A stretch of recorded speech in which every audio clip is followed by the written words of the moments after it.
oxygen generation plan बेहाय चिरां जिल्लायाव फैदों बे जोबोद मोजां बाथ्रा नाथाय बाहाय माखासे जेंना दंदेरो बे जाहैबाय टेकनिशियानफोरनि आंखाल जेखौ दा सुफुंनो थाखाय बिटिसि गभर्नमेन्टखौ बुंदों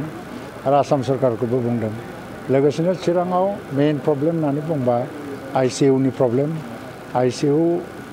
बेडफोरनि प्रब्लेम बे टेकनिशियानफोरनि आंखालाव बेखौ अपारेशन खालामनायनि फांसनिं खालामनायनि मोनसे जेंना दं दा बेखौ सुस्रांनायनि बाथ्रा बुंदों लोगोसेयैनो इन्ड' भुटान बर्डार थागिरियाव माने फिसा फिसौ माखासे खर' जाथाय जादों जे बाहेरानिफ्राय भुटानाव हाबनो थाखाय ट्राक फैयो आरो बे ट्राकफोरखौ आसाम पार्टआव लाखिनानै टेस्ट खालामनाय जायो भुटानाव हाबनो होनाय जाया आरो टेस्ट खालामखांनानैसो भुटानाव हाबनाय जायो दा बेफोराव जोंनाव इनफेक्सन जानायनि गोबां मोनसे चान्स थायो हिसाबै बेखौबो भुटाननि अथ'रिटिजों जों बेखौ माने टेकआप खालामदों जों डिस्ट्रिक्ट एडमिनिस्ट्रेसनाबो अलरेडि टेकआप खालामबाय दा गभर्नमेन्ट लेभेलावबो टेकआप खालामबाय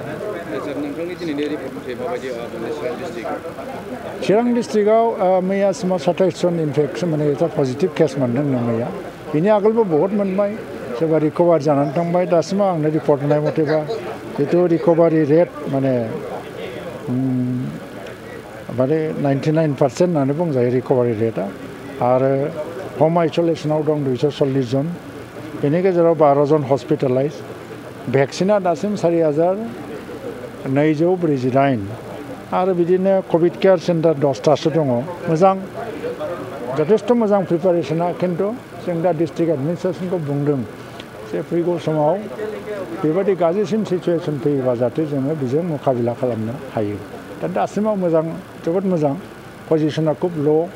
कभिड एफेक्टेडनि जि पजिशन बे खुब ल' आरो बेखौ गाहायैनो लाखिनांगौ दिनैनिफ्राय जि SOP जाबाय आरो कार्फिउ आरो बेनिफ्राय हमनानै लादो 1टानिफ्राय फुरा बन्द आरो हरावबो नाइट कार्फिउ बेफोरखौ मानिनांगोन रायजो राजाफ्रा फार्स्टिं मास्क गाननाय भेक्सिन लानाय एबा टेस्ट खालामनाय अनलाइन जि रेजिस्ट्रेसननि प्रब्लेम फैदों बेफोरखौबो रायलायदों जों थ' गासैखौबो लाबोनो हायोबासो जों गावनि जिउखौ माने बासायनो हागोन समाजखौबो बासायनो हागोन